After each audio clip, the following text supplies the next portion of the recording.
ዴፊኒሽን የበሽታው ምንነት ትራኮማ ይህ ተላላፊ የአይን በሽታ በባክቴሪያ ምክንያት የሚመጣ በሽታ ሲሆን ኮንጁንክቲቫ፣ ኮርኒያ እና አይሊድስ የሚባሉ የአይናችንን ክፍሎች ያጠቃል። ይህ በሽታ ከድህነትና ንጽህና ማጣት ጋር ይቆራኛል። ይህን በሽታ የሚያመጣው ባክቴሪያ ክላሚዲያ ትራኮማቲስ ይባላል። ይህ በሽታ ሙሉ በሙሉ መከላከልም ሆነ ማዳን ይችላል።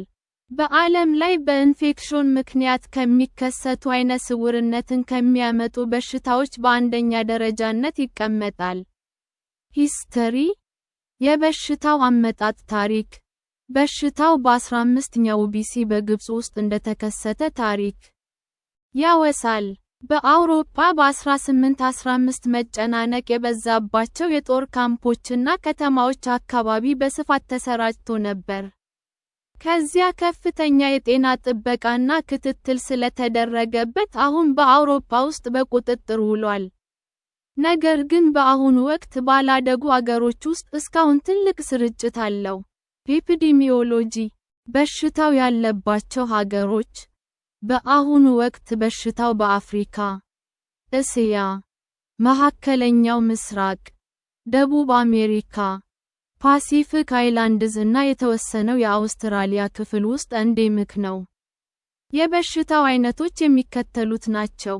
አኪዩት ትራኮማ ይህ ንጹህ ባልሆኑ፣ አቧራ በሚያጠቃቸው እና ህመምተኛ በሆኑ ህፃናት ላይ በብዛት ይከሰታል።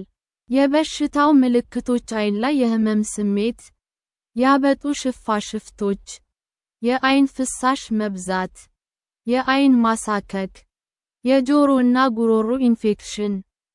በተለምዶ አንድ አይናችንን ነው ማጥቃት የሚጀምረው፣ ነገር ግን ቀስ እያለ ወደ ሌላኛው አይናችን ይሰራጫል። ሬከሪንግ ትራኮማ ይህ ማለት ደግሞ የንጽህና ጉድለታችን ከቀጠለ በሽታው ደጋግሞ ይይዘናል። ክሮኒክ ትራኮማ ይህ ማለት አደገኛ ደረጃ ላይ የደረሰ የትራኮማ በሽታ ነው። ሽፋሽፍታችን ወደ ውስጥ ተገልብጦ ኮርኒያ የሚባለውን የአይናችንን ክፍል መፈተግ ይጀምራል። ሕክምና ካላገኘ ነገሩ እየተባባሰ ይሄዳል። ከ30 እስከ 40 ዓመት ዕድሜ ያላቸው ሰዎች ላይ አይነ ስውርነት ሊያመጣ ይችላል። ባያመጣ እንኳን ኮርኒያ የሚባለው የአይናችንን ክፍል ላይ ጠባሳ ይፈጥራል። ሪስክ ፋክተርስ ለበሽታው ተጋላጭ የሆኑ ሰዎች፣ በድህነት ውስጥ የሚኖሩ፣ የተጨናነቀ መኖሪያ ቤት፣ የንጽህና ጉድለት። ዕድሜ 4 እስከ 6 ሴቶች ከወንዶች የበለጠ ተጋላጭ ናቸው። ዝንቦች የበዙበት አካባቢ፣ ሽንት ቤቶች ከሌሉ።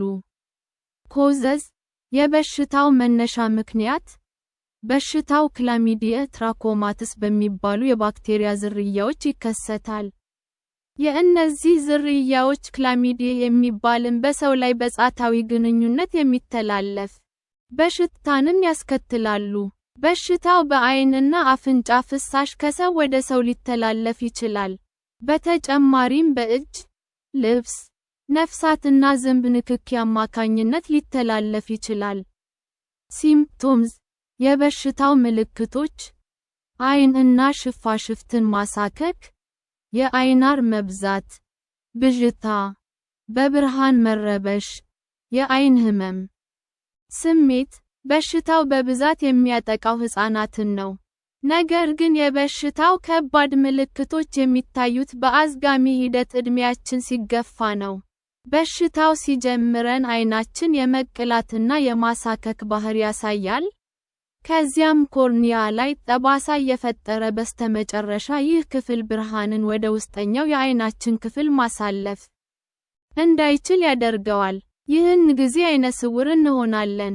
ዳያግኖሲስ አንድ ቴስት የበሽታው ምርመራ በተለምዶ የበሽተኛውን አይን እና ሽፋሽፍት አካባቢ በመመርመር በሽታውን ለመለየት ይሞከራል።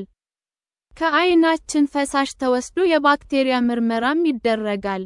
ባላደጉ አገሮች ለሰልጣኞች አጭር ስልጠና ተሰጥቶ የበሽተኛው የጤና ታሪክና የመኖሪያ ቦታ ሁኔታ ላይ ተመርኩዞ እና ውድ ያልሆኑ ቁሳቁሶችን ተጠቅሞ ይህንን ምርመራ ማካሄድ ይቻላል።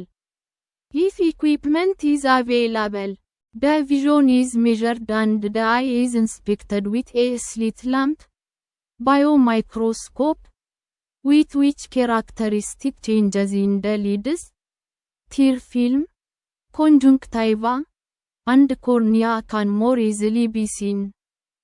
Treatment and medications ለበሽታው የሚሰጥ ሕክምና በአንድ ጊዜ በአፍ የሚዋጥ ጸረ ባክቴሪያ መድኃኒት በሽታውን ለማዳን በቂ ነው።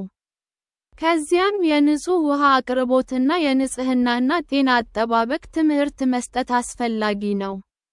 የዓለም ጤና ድርጅት ሴፍ የሚል ስትራቴጂ ቀርጿል።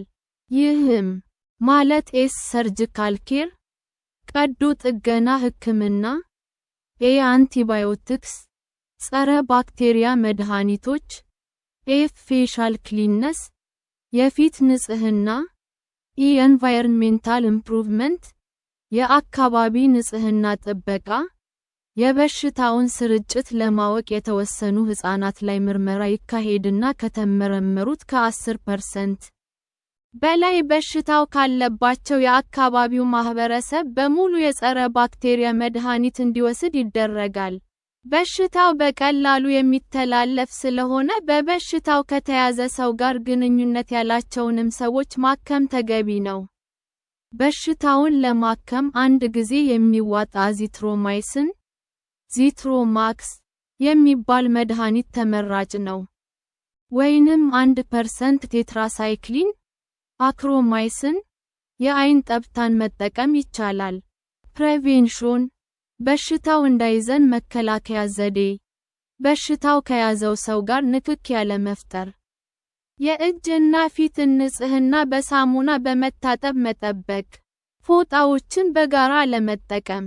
የቤት እንስሳትን ከነካኩ በኋላ እጅን በሳሙና መታጠብ። ዝንቦች እንዳይራቡ ምግቦችን እና ሽንት ቤቶችን ክፍት አለመተው። የተጨናነቀ ቦታን አለመጠቀም።